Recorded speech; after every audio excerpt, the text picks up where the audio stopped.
Amanda with UnHinged magazine. I am here with the Wildfires Projekt, which is an alternative slash post-hardcore outfit creating modern anthems for a culture that's been molded by anxiety, depression, and addiction. They just released a brand new EP from which we came on April 7th, and the EP was co-written slash produced by Ronnie Winter of Red Jumpsuit Apparatus, who also took the Wildfires Projekt on tour in late February, early March, which probably got tanked with the COVID stuff. Yeah, we should be on the road right now. We did our first 2 weeks, went back for a break. And yeah, we're supposed to be on tour now, but right now it's scheduled for mid-June. So hopefully that works out. Great. At least it's kind of getting a future Progress. prospect. Yeah, exactly.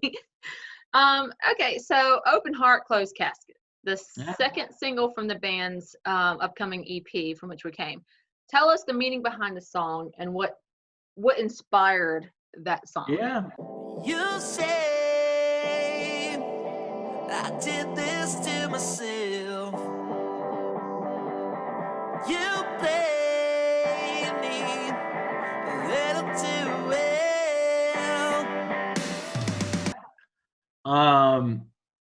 So that song specifically clearly sounds a lot angrier than the other ones. I made a fool of myself for you.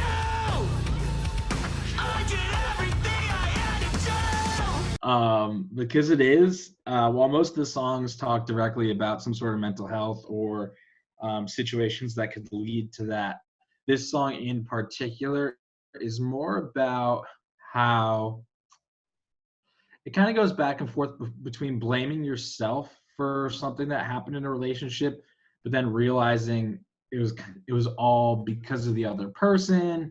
And so it's really about not letting go of something, which is the complete opposite of what we're supposed to do.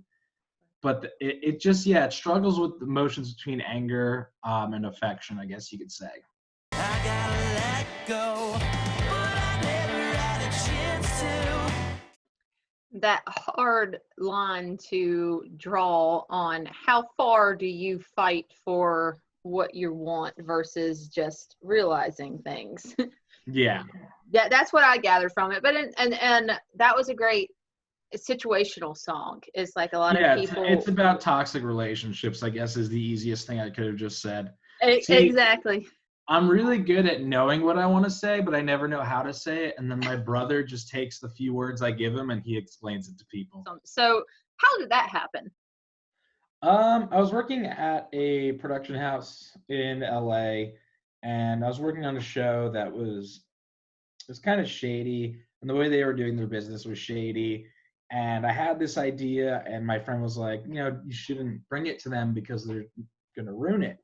And I was like, you're probably right. So I made a couple calls to different people at the networks and stuff, and quit my job, just started reaching out to bands.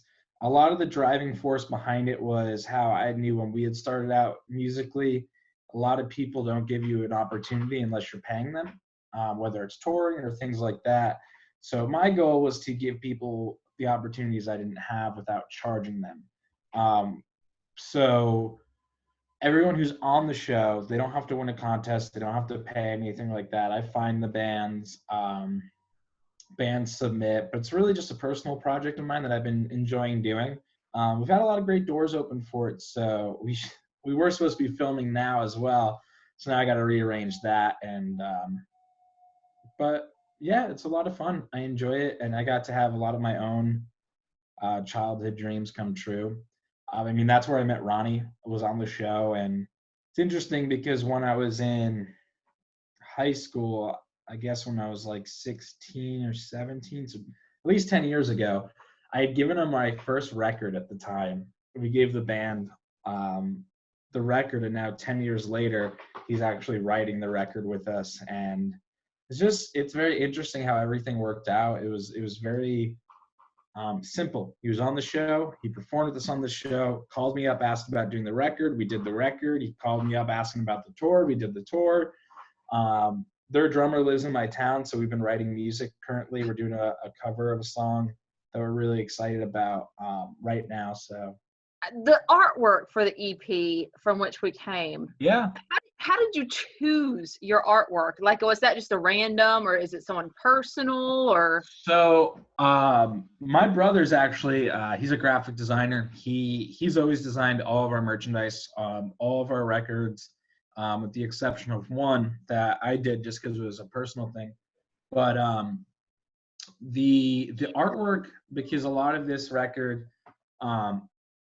not a lot of it, but it speaks about, and the title of it is all based on a biblical verse in Genesis. So he had found this historic church, took out the pews, put water there instead. And if you look at the back, the stained glass on the wall is actually the logo for the Wildfires Project. And then the two singles before then, the first one is an old autopsy room where he changed it to water, and the logo is graffitied on the wall.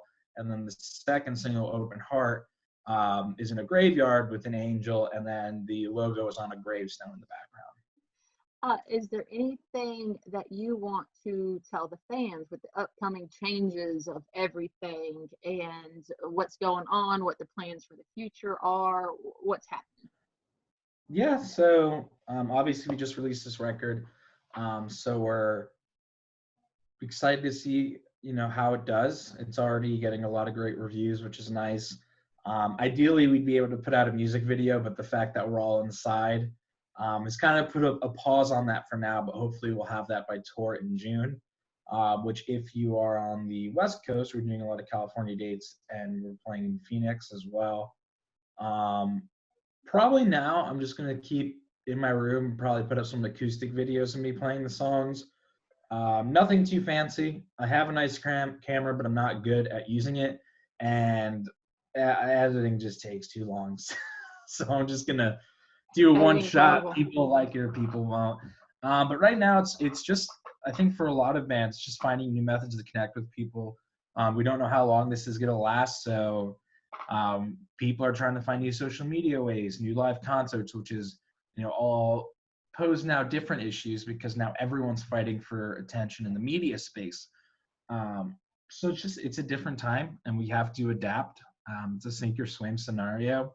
Luckily, I have a great team of people with Ronnie and the rest of the Red Jumpsuit guys and my brother and some friends helping us out. So we're just working on new music right now. 2 new songs and then that cover, which is going to be a lot of fun, and we'll see where it goes from there.